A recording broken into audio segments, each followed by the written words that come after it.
Okay, we're back, and that didn't take too long, about 7 minutes. And we've got our simulation here, as you can see, using that nice, speedy M.2 drive. I can scrub through this, and this is a sizable cache. It is by no means small. Let's take a quick gander at how big that is.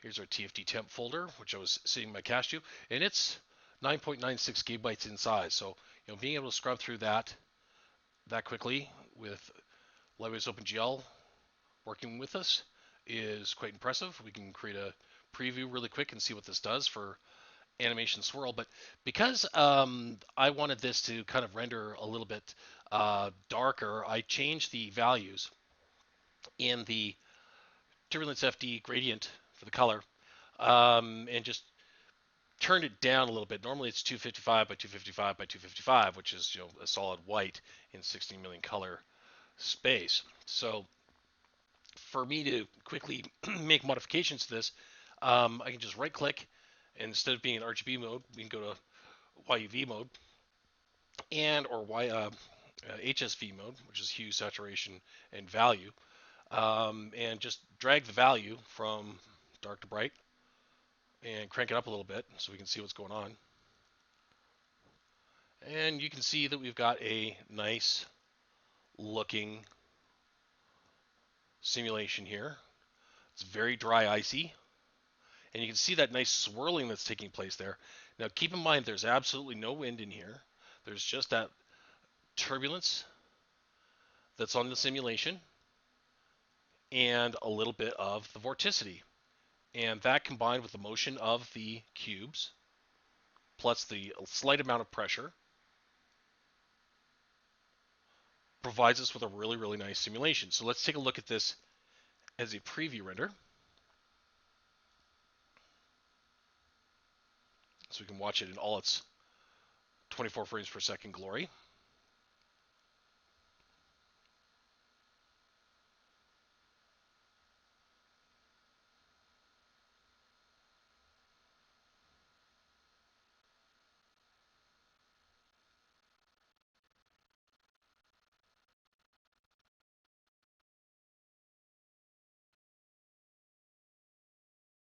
You can see that velocity scale number at work. We have turned it down to basically 1 rather than 900. And you can see that it really emulates very closely that dry ice kind of look, which is exactly what we want. Now, you're probably thinking, well, what was the point of this? Just to make a joke about how hot it is here right now in Vegas? Well, no. There are a couple of applications for this other than dry ice. Here's another suggestion as to how you might be able to use something like this. Obviously, clouds come into mind. Ground mist, ground fog being emitted by objects that are in a scene, very similar to this. Or if you are really creative, you might be able to set something up for a boat wake. And boat wakes are effectively just, front of a boat pushing water over top of itself and it churns. And you could have an object at the front of your simulation and render from top down, render out a nice animation. If you need to see a boat wake going from a top down camera angle, and you can paste that on as a displacement for your water and your wave that's being pushed off the front of the boat, and you'd have the object with maybe just a little bit amount of wind, or just have this object push through. But normally you'd want it to be stationary, and then just the mist going backwards and rendering it from a top-down view, it would look very much like a wake. So, give you an idea of this, just make another preview from the top, and you can see how naturally the fluid moves. So if you render a top-down version of something like this that's set up with the front of a boat and a little bit of wind pushing it backwards, you can see how this would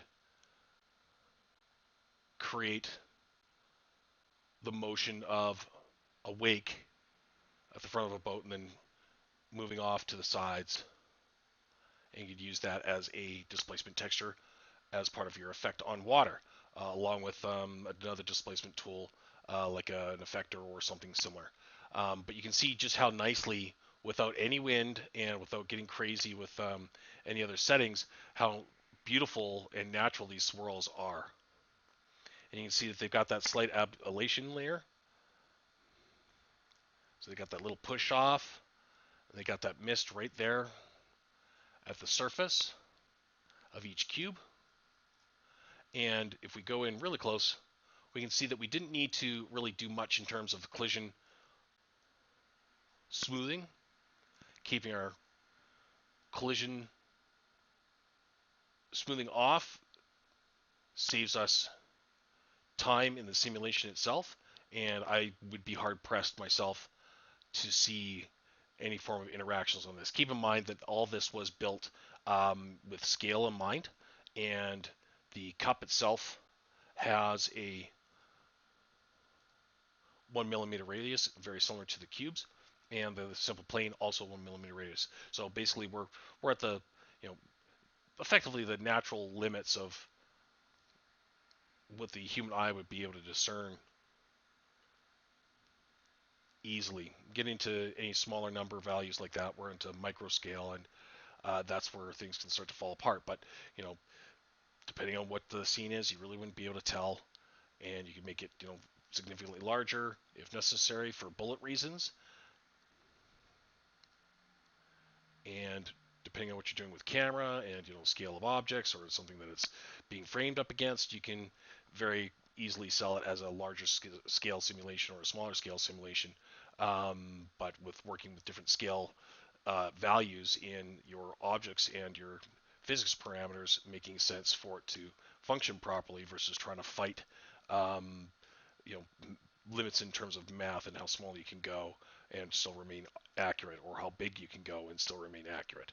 Um, Building things to 1/10 scale and 1/32 scale in the animatronic or practical models world is very common, and they sell 8-foot models as being the size of Star Destroyers. See, I knew we were going to tie something into Star Wars into this. Okay, so um, just going over this really quickly again, we have our general settings in the container. By default, this is what we've been using. 2 millimeter voxel size, just to keep the simulation size to a reasonable amount. Because if we go to 1 millimeter, it's right on the edge of my GPU in terms of what it can actually handle. So 1.5 gets that well into there. It's now only 4.9 gigabytes. Going to 2 millimeters, very, very comfortable. Keeps the simulation time down. If I wanted to do this as a production simulation just to be safe, probably go to 1.5. This would crank it out. Might take a little bit longer, but it's going to be pretty accurate. Under the simulation tab, again, we didn't need to do the collision object smoothing for the surface rendering. I was going to do this as a production render just to be safe. I'd probably do it. Unless it changes the behavior of my fluid. And in some cases, I've gone back and said, you know what, I liked it better with it off. Again, velocity is the same. Timing is the same. We don't need to change any of that. Wind, no wind in this case. Doesn't need to be. Vorticity was a setting of 1 with the default F curve. Turbulence, density, 16 millimeters. Again, with the default intensity mapping. No real changes here, except for the smallest turbulence size would be 1 millimeter, and the largest one would be 100 millimeter. Nothing really scary there. That really just gives us some of these smaller tendrils with these larger motions over top. So if this is a 1 meter by 1 meter cube, just to give you an example of what these numbers mean, looking a little bit more top down. So if this is 10 cubes across, which it is, these larger swirls and these smaller little tendrils inside of each cube are effectively what that 1 by 10 is. So if this is 1 millimeter, then you get those little tendrils, and then the largest one will be a full cube, 100 millimeters square, or 100 millimeters cubed. Because this is obviously 3D, it does have density to it. And you can start to see little bits of those tendrils in there. There is one other thing in here that is not the default, in under rendering under the smoke shader, if we go over to the mapping, I have fattened up the F curve here in such a way that if we were to take this off, let's just take that off, okay, and just kind of set it back to more or less default. So we'll go bump, bump, bump, bump. There we go. So it's square.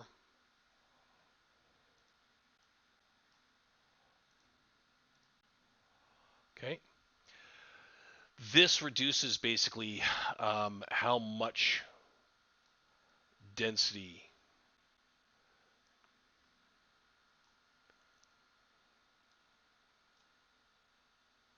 is being realized by that fluid channel with that curve editor. So we can tighten it right up, and you can start to see those little smaller tendrils come out a little bit better. Or we can fatten it up so that it feels more gas-like. And this is just really, to taste. But that curve does have an impact on render time. Obviously, the thinner it is, it's going to try to be more accurate going through until it understands that it's solid. Whereas if it's more fattened up like this, it's going to evaluate it until it determines that it's solid, and it's going to get there quicker. So it's going to be a little bit faster for the render engine to understand that, especially if you're using the illumination tab with some illumination resolution. Right now I have this pretty much set to default with the exception of it being 50% illumination resolution because I don't need anything higher than that for this, and the fall off for the light be at 50% rather than 100%. If we went to 100%, it would be very quick to fall off and it'd be darker. I want this to have a fall off of 50% so that more light passes through the density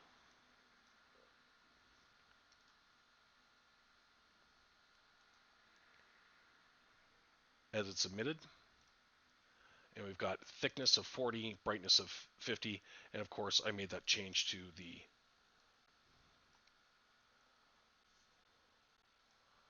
smoke color. I'll just pull this back down to, say, 200% or 200 out of 255. Let's hit F9 really quickly. It's going to do that multiscattering. That's that function there on the illumination tab.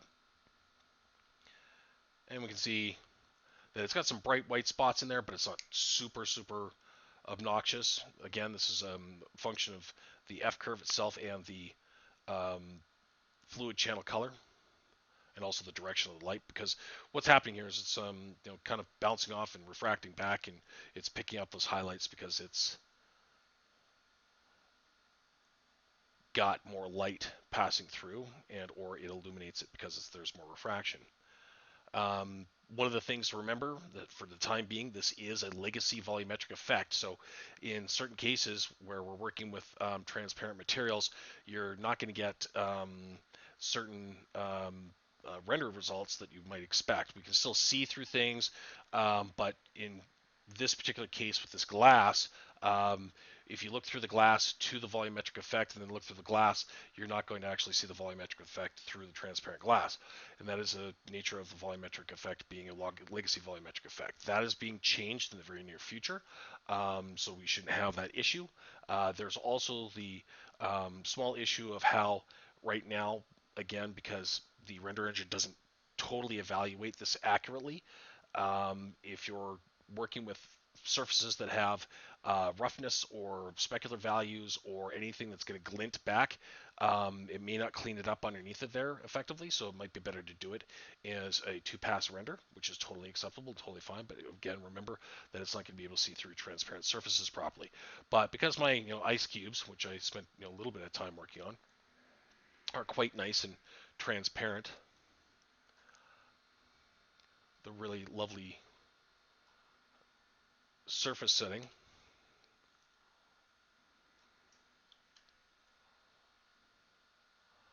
there's quite a bit of refraction going on here, as well as refraction and bounce for light. So this is going to take a little while to clean up. But again, there are improvements coming to the render engine that affect both this as well as TFT being able to be evaluated as a native volumetric effect. So we won't have to use it as a legacy volumetric effect, and that will vastly improve the ability to use it in shots pretty much as is without having to do any render pass tricks or something in that path in comp. It's just nice and clean up. Now, that pretty much concludes this tutorial and walkthrough. There's one more thing that I want to do, and that is just quickly demonstrate that we don't necessarily have to have this as this particular color all the way through. We can make the change. This now works properly so that we can use a different color in different places in the fluid channel curve. So, if we want to cool things off a little bit, we can make our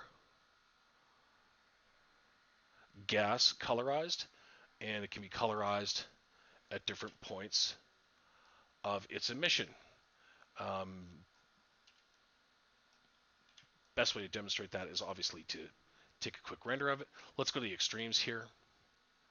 Let's change this color. Let's make this more bluey.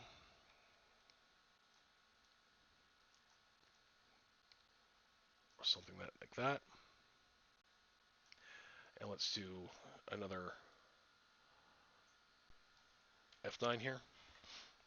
Right in the middle of the animation so that we can see it actually coming out of the cup.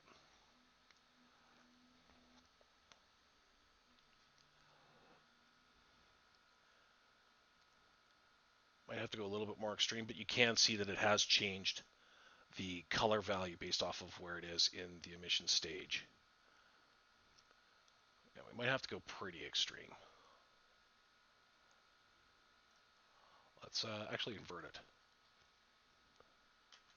Let's try it this way.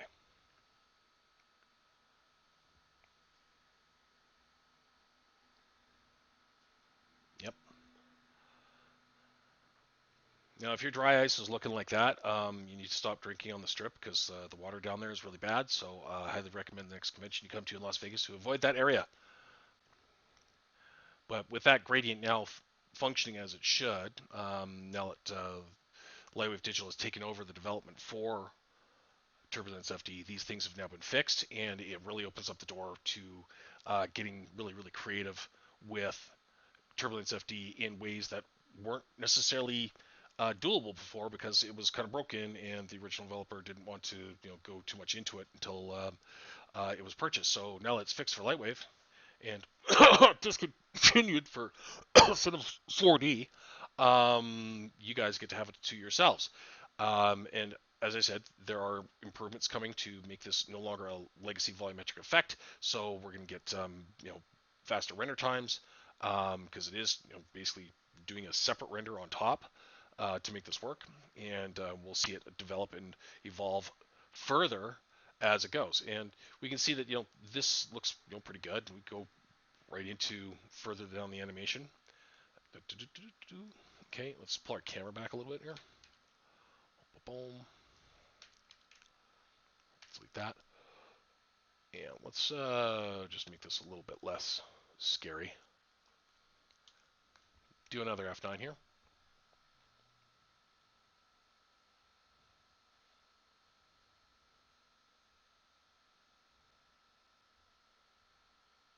That's cool. It's a cotton candy.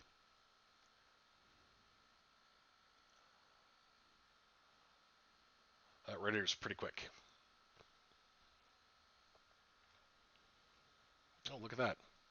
It is refracting through. Okay, I stand corrected. But I'm not sure if it's full ray traced properly. There is, yes, okay. The ray tracing engine in Lightwave will see it.